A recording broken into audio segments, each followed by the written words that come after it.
चलिए अब बताइएगा, डिस्प्ले क्लियर है? जल्दी से बताइएगा, डिस्प्ले बिल्कुल क्लियर है?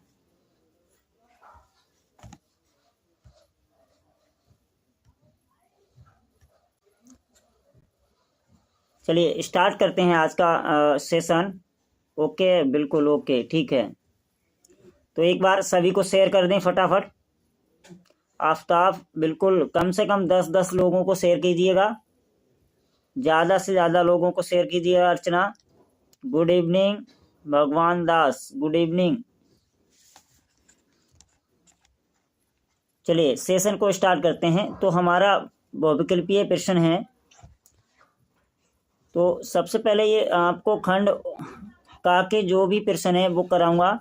तो पहले प्रश्न में बोला गया, किसी अवतल दर्पण के द्वारा वस्तु के आकार के बराबर वास्तविक और उल्टा प्रतिबिंब बनता है। वस्तु की स्थिति होगी, आपको वस्तु की स्थिति बताना है बेटा। ए ऑप्शन है फोकस पर, और बी ऑप्शन है फोकस और वक्रता केंद्र के बीच, सी ऑप्शन है वक्रता केंद्र पर, डी ऑप्शन है आपके पास वक्र। जल्दी से आंसर करें। सी ऑप्शन इज राइट बोला है। बी, बिल्कुल बी ऑप्शन। फटाफट आंसर कीजिएगा।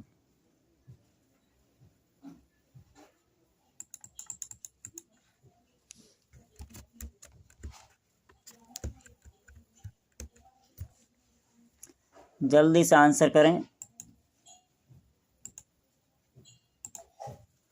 बिल्कुल C option is right. Aftab ने सी ऑप्शन किया था, बिल्कुल बेटा सी ऑप्शन बिल्कुल राइट है।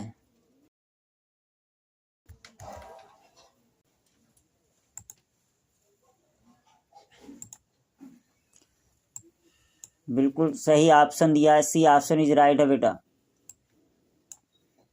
आफ्ताब धर्मवती, बिल्कुल सी ऑप्शन आपका भी राइट है बेटा। चलिए नेक्स्ट क्वेश्चन है हमारा, श्वेत प्रकाश। अगला क्वेश्चन है, बोला गया कि श्वेत प्रकाश की किरण के प्रिज्म से गुजरने पर किस रंग के लिए न्यूनतम विचलन होता है? हरा, पीला, लाल, बैंगनी। जल्दी से आंसर दें, कौन सा होता है? फटाफट आंसर दीजिएगा।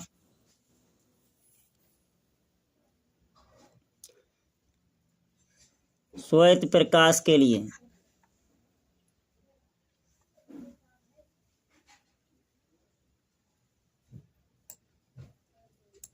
हाँ बताइएगा। बिल्कुल ऑप्शन आ रहा है डी, कश्यप जी का डी आया। बेटा क्वेश्चन को पढ़ लें। क्वेश्चन बोला गया न्यूनतम विचलन, डी ऑप्शन नहीं होगा बेटा। बिल्कुल सी ऑप्शन इज राइट है। आफ्ताब बिल्कुल सी ऑप्शन इज राइट है।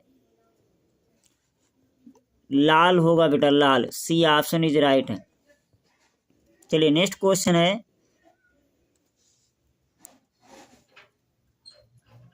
अगला क्वेश्चन है, थर्ड नंबर क्वेश्चन है हमारा। थर्ड नंबर क्वेश्चन में बोला गया कि एक अवतल लेंस प्रयोग में आता है। ए आवर्धक लेंस के रूप में, बी कार के पीछे की ओर की वस्तुओं को देखने के लिए, सी निकट दृष्टि दोष को दूर करने के लिए चश्मे में, और डी ऑप्शन है साधारण कैमरे में। थर्ड का ऑप्शन, थर्ड का आंसर दीजिएगा।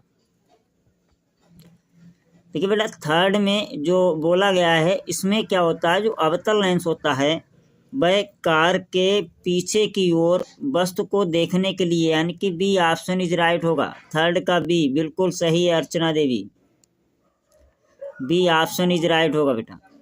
चलिए नेक्स्ट क्वेश्चन है हमारा, आँख में प्रवेश करने वाले प्रकाश की मात्रा को नियंत्रित करता है। ए पाछांबी मांसपेशियां, बी ऑप्शन है नेत्र लेंस, और सी ऑप्शन है पुतली, डी ऑप्शन है कार्निया। जल्दी से आंसर करेंगे। 3 का बिल्कुल सी नहीं है बेटा, 3 का बी ऑप्शन इज राइट होगा। 3 का बी ऑप्शन इज राइट होगा। ठीक है, 3 का बी ऑप्शन इज राइट होगा। 4 का आंसर बताइएगा। 4 का भी आंसर आने लगा है और ये आंसर अभी डी आया, ए ऑप्शन आया और डी 4 का बी, बिल्कुल बी ऑप्शन नहीं होगा बेटा, बी ऑप्शन भी नहीं होगा क्योंकि नेत्र लेंस दिया है। राइट आंसर इज सी होगा, पुतली होगा बेटा। ठीक है, पुतली, सी ऑप्शन इज राइट होगा बेटा। चलिए नेक्स्ट क्वेश्चन है, इसमें बोला गया कि विद्युत परिपथ में विद्युत शक्ति का सही सूत्र है। ए पी बराबर आई आर, बी पी बराबर आई स्क्वायर आर और सी ऑप्शन है पी बराबर बी स्क्वायर आर और डी ऑप्शन है पी बराबर आई आर स्क्वायर। चलिए मैं थोड़ा जूम किए दे रहा हूँ ताकि आपको क्वेश्चन बिल्कुल साफ दिखे। ठीक है, अब तो आपको साफ, बिल्कुल साफ दिख रहा होगा। 5th का आंसर करेंगे, 5th नंबर।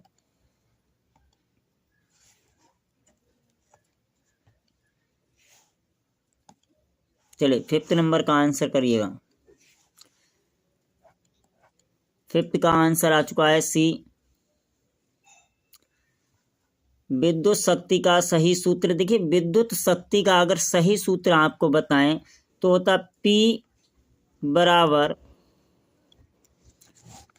क्या होता, P बराबर बी स्क्वायर अपान आर। ठीक है, बी स्क्वायर अपान आर, या तो इसको हम लिख सकते हैं या फिर हम इसको इस प्रकार लिख सकते हैं P बराबर बी आई। ठीक है, और इसको और एक तरीके से लिख सकते हैं कि P बराबर b square, sorry i square होगा, आई स्क्वायर आर। ठीक है, अब इसमें देखिएगा कौन सा आंसर है। ठीक है, इसमें बी बराबर पी स्क्वायर आर नहीं दिया है, तो इसमें क्या दिया है, पी स्क्वायर आई आर। अपान में कोई शब्द नहीं दिया है यहाँ पर, सेकंड वाला भी नहीं दिया और थर्ड वाला ऑप्शन दिया हुआ है, तो बी ऑप्शन इज राइट होगा। ठीक है, बी ऑप्शन इज राइट होगा बेटा। और सेशन को अधिक से अधिक शेयर कर दें, ज़्यादा से ज़्यादा लोगों के पास पहुँचे और अधिक से अधिक लोग लाभ उठाएं इसका, क्योंकि आज का जो सेशन है बहुत ही ज़्यादा इम्पॉर्टेंट होने वाला है। चलिए नेक्स्ट क्वेश्चन है हमारा, किसी विद्युत धारावाही सीधी लंबी परिनलिका के भीतर चुंबकीय क्षेत्र है। ए ऑप्शन है 0 होता है, बी ऑप्शन है सभी बिंदुओं पर समान होता है, डी ऑप्शन है इनके सिरों की ओर जाने पर घटता है और डी ऑप्शन है आपका इनके सिरों की ओर जाने पर बढ़ता है। बताइए। देखिए जो धारावाही सीधी लंबी परिनलिका होती है, सीधी और लंबी परिनलिका होती है, वो सभी बिंदुओं पर कैसी होती है बेटा, समान होती है, यानी कि बी ऑप्शन इज राइट होगा बेटा। बी ऑप्शन इज राइट होगा क्योंकि सभी बिंदुओं पर कैसी होती है, समान होती है। चलिए नेक्स्ट क्वेश्चन है हमारा 7 नंबर। 6 का डी नहीं होगा बेटा, बी ऑप्शन इज राइट है, राम बहादुर शर्मा। ठीक है, अर्चना देवी, बी बिल्कुल सही है। नेक्स्ट क्वेश्चन है कि भारत में प्रत्यावर्ती धारा एसी आपूर्ति की आवृत्ति है। ए 0 हार्टेज, बी 50 हार्टेज, सी 60 हार्टेज और डी 100 हार्टेज। जल्दी से बताइएगा, फटाफट आंसर करें बेटा, जल्दी से जल्दी आंसर करें।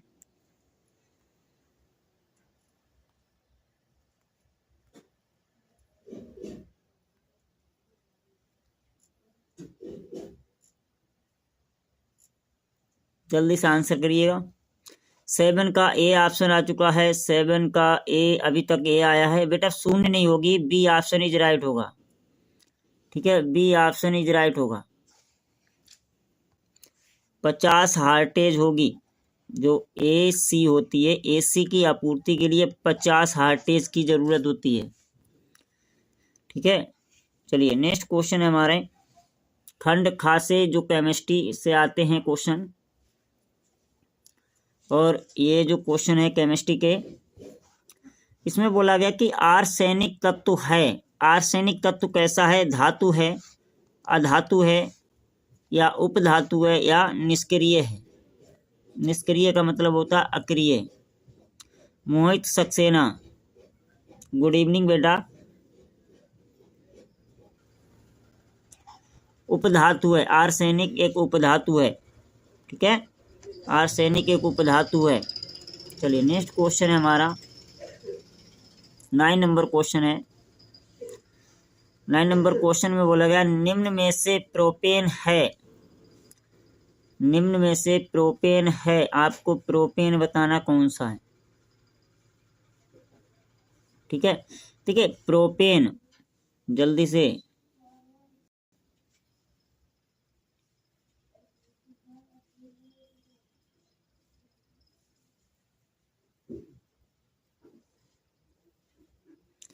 चलिए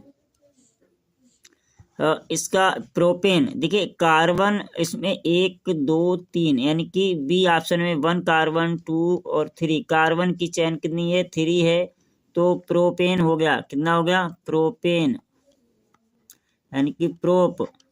ठीक है, 3 कार्बन है और इसमें एन जुड़ जाएगा, प्रोपेन, तो बी ऑप्शन इज राइट होगा। बी ऑप्शन इज राइट होगा। नेक्स्ट क्वेश्चन है हमारा 9 का बी सही होगा। अगला क्वेश्चन है, इसमें बोला गया कि निम्नलिखित अभिक्रिया किस प्रकार की अभिक्रिया है। इस Fe2O3 plus 2Al arrow A12 O3 plus 2Fe, aluminium oxide है इसमें और आयरन है। अब इसमें आपको बताना है कि संयोजन अपक्रिया है या विस्थापन अपक्रिया है, वियोजन अपक्रिया है, और डी ऑप्शन है विस्थापन अपक्रिया। द्विविस्थापन या विस्थापन अपक्रिया, जल्दी से बताइएगा। 10 का ये ऑप्शन आ चुका है, मोहम्मद अरमान 10 का ए ऑप्शन दे रहे हैं बेटा। ए ऑप्शन राइट नहीं है, बी सी। इसमें जो ये अपक्रिया है बेटा वो है विस्थापन अपक्रिया। ठीक है, कौन सी है? विस्थापन अपक्रिया है। यहाँ पर देखिए तत्वों का आदान प्रदान होता है, जिस पर तत्वों का यानी कि आयनों का आदान प्रदान होगा वह अपक्रिया कौन सी कहलाती है? विस्थापन अपक्रिया कहलाती है। और ये 11 नंबर क्वेश्चन है, ये आवर्त सारणी हमारे कोरस से नहीं है इस समय। ठीक है, ये पढ़ गया होगा, कोई दिक्कत नहीं, ये हमारे कोरस में ही नहीं है, तो इसको पढ़ना ही बेकार है, क्योंकि हमारे कोरस में है ही नहीं, तो हमें पढ़ने से कोई फायदा नहीं है।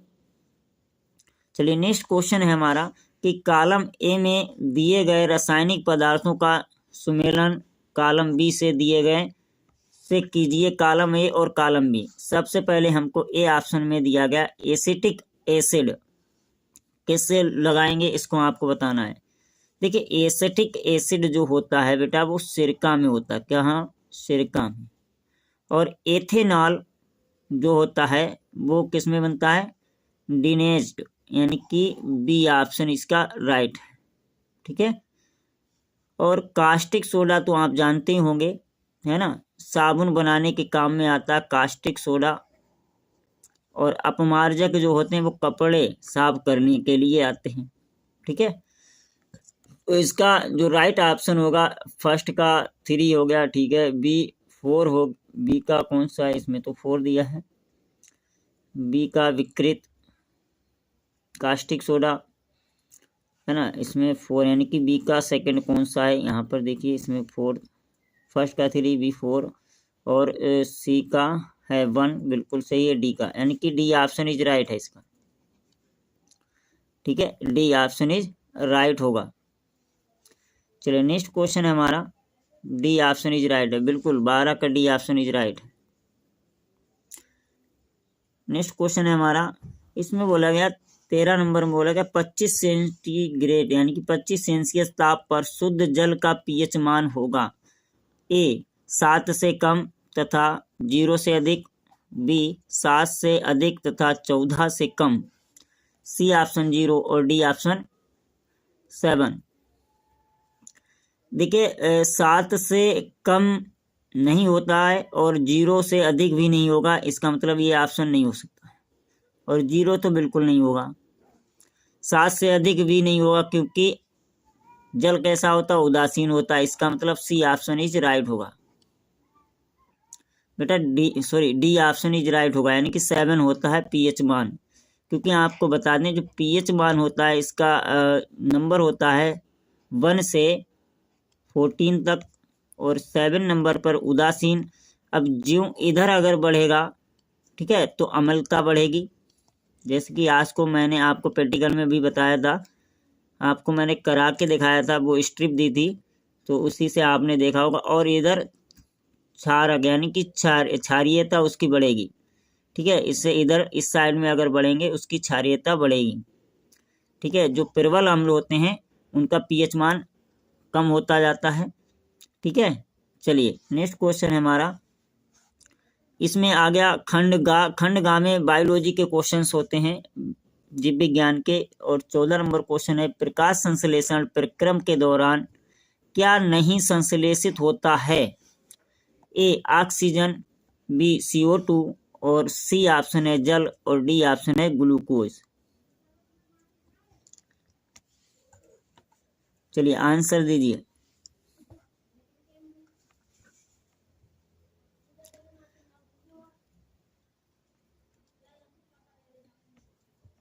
संश्लेषित नहीं होता है, क्या नहीं होता ये आपको बताना।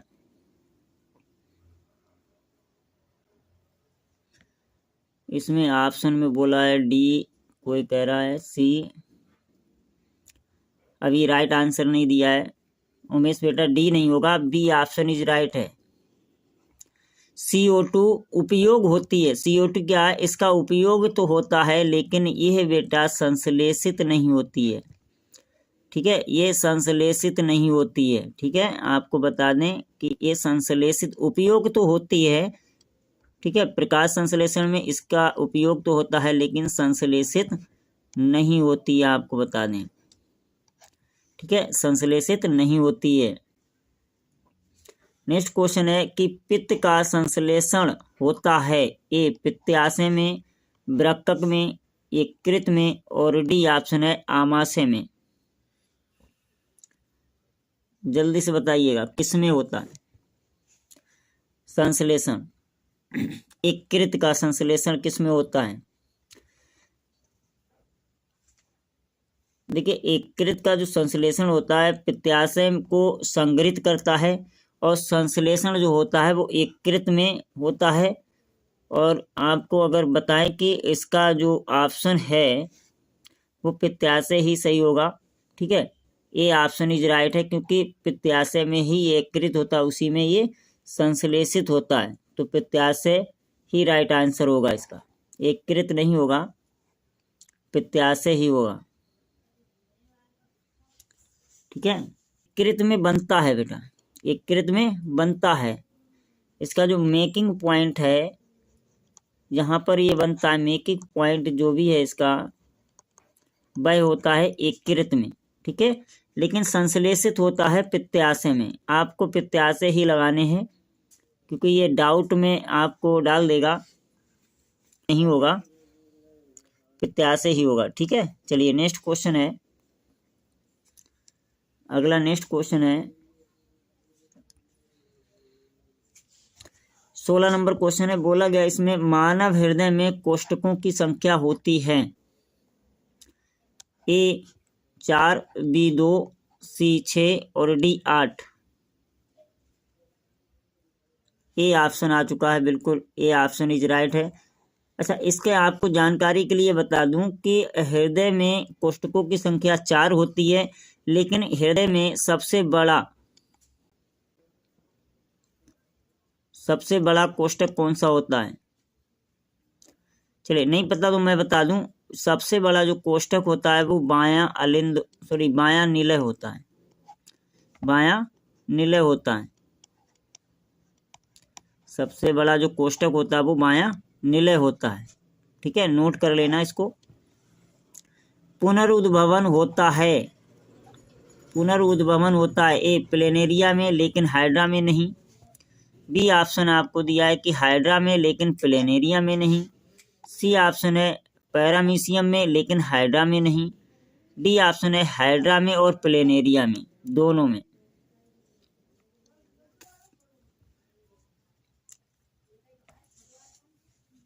चलिए 17 का आंसर दीजिए फटाफट। डी ऑप्शन, बिल्कुल डी ऑप्शन इज राइट है बेटा। अर्चना देवी, बिल्कुल डी ऑप्शन इज राइट है बेटा। डी ऑप्शन इज राइट है। प्लेनेरिया में भी होता है और हाइड्रा में ही होता है। ठीक है, डी ऑप्शन इज राइट है।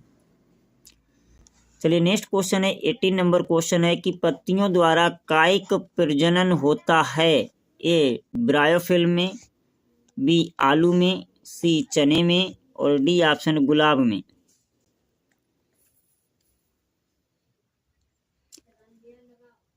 एटीन नंबर का आंसर दीजिएगा।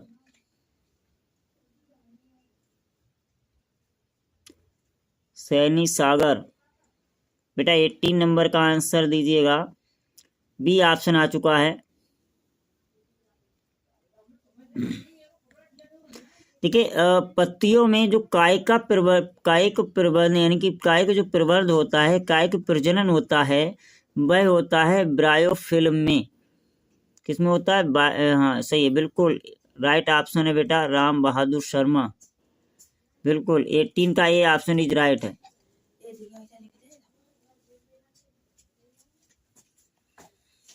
एटीन ऑप्शन इज राइट है। ठीक है, हाँ ये ऑप्शन ब्रायोफिल्म जो होता है, ब्रायोफिल्म की पत्ती से क्या होता है, इसकी पत्तियों में इस तरह से अगर देखा जाए कि पत्ती होती है तो इसकी पत्तियों में ही छोटे छोटे अंकुर से निकल आते हैं। छोटे छोटे से अंकुर से निकल आते हैं, यहाँ पर पत्तियों में छोटे छोटे अंकुर निकल आते हैं और उन्हीं को हम क्या बीज बना लेते हैं और नया पौधा लगा देते हैं। तो ब्रायोफिल्म ही होगा राइट ऑप्शन। चलिए नेक्स्ट क्वेश्चन है हमारा, डार्विन प्रसिद्ध है। देखिए डार्विन जो प्रसिद्ध हैं वह किसके लिए प्रसिद्ध हैं?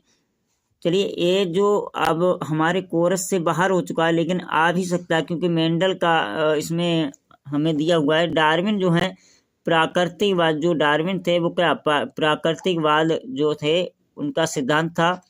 ठीक है, नेक्स्ट क्वेश्चन है किस देश को देश कहा जाता है? तो डार्विन कौन?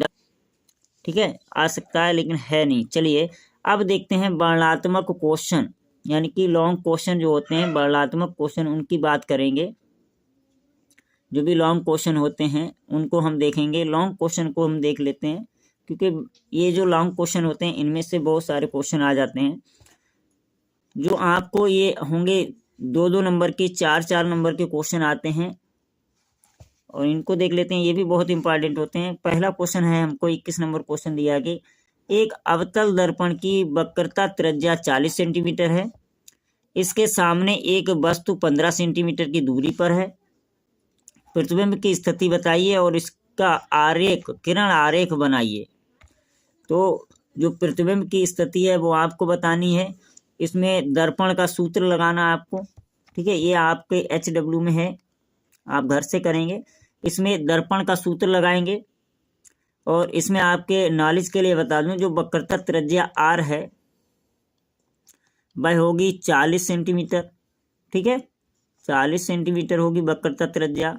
और जो फोकस दूरी हमको दी है, फोकस दूरी होगी हमारी, आपको बता दें क्योंकि यहाँ पे 40 दी तो त्रिज्या का आधा होगा, 20 हो जाएगी फोकस दूरी। ठीक है, फोकस दूरी 20 हो जाएगी। और इसमें वस्तु से दूरी, जो वस्तु से दूरी है वो 15 सेंटीमीटर, यानी कि U जो हमारा है वह 15 सेंटीमीटर है। ठीक है, हाँ माइनस में 15 रखा जाएगा। और बी हमें निकालनी है बेटा, बी हमें निकालना है। तो इसमें सूत्र दर्पण का सूत्र लगाएंगे कि 1/, जो दर्पण है दर्पण का सूत्र लगा देंगे यहाँ पे कि 1/, बी प्लस 1/u बराबर 1/f। ठीक है, ये सूत्र आप लगा देंगे तो आंसर आ जाएगा आपका। ठीक है, आंसर आ जाएगा। आरेख खींचने के लिए आपको करना क्या होगा कि मुख्य यानी कि ध्रुव और फोकस की वक्रता त्रिज्या को बनाएंगे और वस्तु को ध्रुव और फोकस के बीच। चलिए नेक्स्ट क्वेश्चन है हमारा 22 नंबर का क्वेश्चन है। इसमें बोला गया प्रतिबिंबों के बनने को दर्शाइए। ठीक है, बनने को दर्शाइए, किरण आरेख भी बनाइए। आपको पहला बनाना है कि वस्तु आभासी लेंस के सामने फोकस एफ या प्रकाशिक बिंदु के बीच रखी हो, वो आपको बनाना है किरण आरेख। ठीक है, किरण आरेख बनाएंगे जिसमें क्या होगा, लेंस के सामने जिस वस्तु को रखेंगे, जिस ओर रखेंगे, और वह कैसा आभासी और सीधा बनेगा और वस्तु से बड़ा बनेगा इसमें। ठीक है, इसमें क्या होगा कि कोई भी फोकस रखेंगे तो F1 और ओके वो मतलब प्रकाशिक केंद्र के बीच में इसको रखेंगे। नेक्स्ट बोला गया कि वस्तु फोकस पर और फोकस की 2 गुनी दूरी 2f के बीच रखी हो तो 2f के परे रखा जाएगा। ठीक है, आप इसका आरेख बना के देख सकते हैं। चलिए नेक्स्ट क्वेश्चन है हमारा। नेक्स्ट क्वेश्चन है, एक परपथ है, आपको परपथ ही दिया हुआ है और इसमें बोला गया है, चलिए इसको मिटा दें। नीचे दिए गए परपथ में चित्र में 10 ओम, 40 ओम और 30 ओम, 20 ओम, 60 ओम 5 प्रतिरोध एक 12 वोल्ट की बैटरी से दिखाए अनुसार जुड़े हैं। गणना कीजिए परपथ में कुल तुल्य प्रतिरोध, परपथ में प्रवाहित संपूर्ण धारा, यानी कि इसमें आर हमसे पूछा है, तुल्य प्रतिरोध आर हमसे पूछा है और कुल धारा, परपथ में कुल धारा आई बराबर हमको पूछा है B/R। ये सूत्र लगा देंगे। देखिए इसमें क्या होगा, एक बार ये और ये एक समांतर श्रेणी में और इसको भी एक बार समांतर श्रेणी में जोड़ लेंगे। फिर जो भी इसका जो आंसर आएगा, इसका जो प्रतिरोध आएगा और इसका जो प्रतिरोध यानी कि R1 और R2 जो प्रतिरोध आएगा, इसको हम श्रेणी क्रम में जोड़ देंगे। जब श्रेणी क्रम में जोड़ेंगे तो इसका जो भी आंसर आएगा उसको हम इस सूत्र में रख देंगे। ठीक है, आराम से रखा। देखिए जनित्र तो अब है नहीं, विद्युत चुम्बकीय प्रेरणा है और विद्युत चुम्बकीय धारा उत्पन्न करने के लिए ये आपको दिया हुआ है। और इसके बाद आपको IUPAC पद्धति नियम दिए हुए हैं।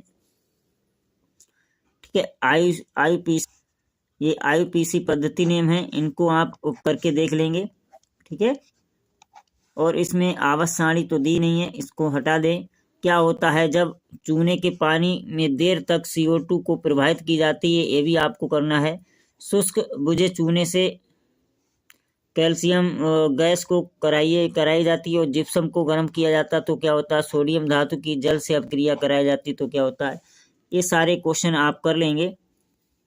इसके बाद आपको एक टिप्पणी लिखने को आएगी बेटा, जो टिप्पणी होगी उसकी बात कर लें तो टिप्पणी इसमें आपको भर्जक की आ सकती है, संरक्षण की आ सकती है, अपघटन की आ सकती है। ठीक है, और इसमें प्रकाश संश्लेषण की भी क्वेश्चन दिया है और मानव में मादा जनन तंत्र का वर्णन कीजिए। इस तरह से आपको कई सारे क्वेश्चन मिलेंगे, तो आप इसको देख लोगे। आई होप कि आपको वीडियो अच्छी लगी है, तो लाइक शेयर और सब्सक्राइब जरूर करें। Thanks for watching. मिलते हैं प्यारे बच्चों नेक्स्ट वीडियो में, तब तक के लिए धन्यवाद।